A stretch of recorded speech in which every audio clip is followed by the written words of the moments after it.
সংঘর্ষ হয়েছে অপেক্ষা করুন, গোটা রাজ্য জুড়ে চালু হবে গোষ্ঠী সংঘর্ষ তৃণমূল কংগ্রেসে। যখন যদুবংশ ধ্বংসের সময় এসে গেছিল তখন মুসল পর্ব শুরু হয়েছে। মুসল পর্ব শুরু হচ্ছে, ধ্বংসের সময় চলে আসবে, চিন্তা নেই। দাদা, মুখ্যমন্ত্রী তো টাস্ক ফোর্স গঠন করে দিয়েছে, টাস্ক ফোর্স গঠন হয়েছে, তা তো সত্যি কমবে না তো, টাস্ক ফোর্স তো টাস্ক করছে না। টাস্ক ফোর্সের প্রথম কাজ হওয়া উচিত মুখ্যমন্ত্রীকে গিয়ে বলা যে গোটা দেশের অনেকগুলো রাজ্য পেট্রোপণ্যের দাম কমিয়েছে, তা আপনি পেট্রোপণ্যের দাম তো কমাননি, উল্টে 1 টাকা বাড়িয়ে দিয়েছেন, ট্যাক্স বসিয়েছেন, সেচ বসিয়েছেন। যদি আপনি ট্যাক্স বাড়ান, দাম কোথা থেকে কমবে? পটল উৎপন্ন হচ্ছে গ্রামে, কলকাতায় আসছে, আপনার এখানে আসছে, কিসে করে আসবে? জল দিয়ে চলবে নাকি গাড়ি? মুখ্যমন্ত্রীকে বলুন পেট্রোপণ্যের দাম কমাতে, এমনি কমে যাবে। দাদা, 21শে জুলাই প্রোগ্রাম রেখেছেন, সেইখানে ওনারা বক্তব্য বলছেন যে অন্য কোনো ডেট করা ওই 3 থেকে বাঁচা হলো কেন?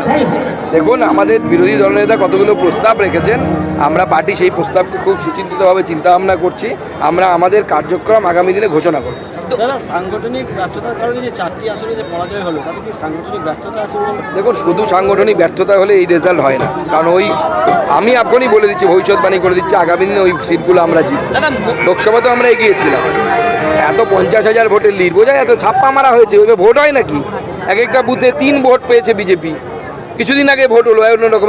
এই কদিনে তৃণমূল কি এমন মহান কাজ করেছে? ছাপ্পা মেরেছে। তো ছাপ্পা মারলে এরকম হয়। এবং আপনারা মনে করে দেখুন, সাংবাদিকতা আপনারা অনেক দিন ধরে করছেন, 2006 সালে, তার আগে এই ধরনের ঘটনা সিপিএমের হতো। তৃণমূল তখন বুথে বা কংগ্রেস বুথে 3টে-4টে করে ভোট পেত।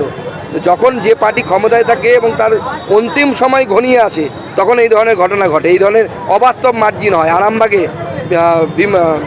আরামবাগে সিপিএমের নেতা, তিনি অনিল বসু, আমি বিমান বসু বলে দিচ্ছিলাম ভুল করে, অনিল বসু 3 লাখ 4 লাখ ভোটে জিততেন।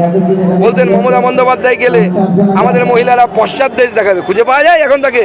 পার্টিকেই খুঁজে পাওয়া যায় না। তৃণমূলের অবস্থা এর থেকেও ভয়ঙ্কর হবে, অপেক্ষা করুন। ওটাই তো বলছি আমি, ভোট লুট হয়েছে, ভোট হয়নি সঠিকভাবে। এইভাবে সঠিকভাবে ভোট হলে এই রেজাল্ট হয় না। দক্ষিণ রাজ্যে কি বিজেপির সাংগঠনিক পরিবর্তন আসছে? সে আমাদের পার্টির নেতৃত্ব ঠিক করবে।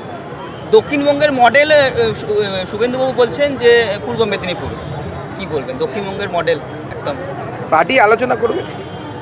Thank you. ধন্যবাদ।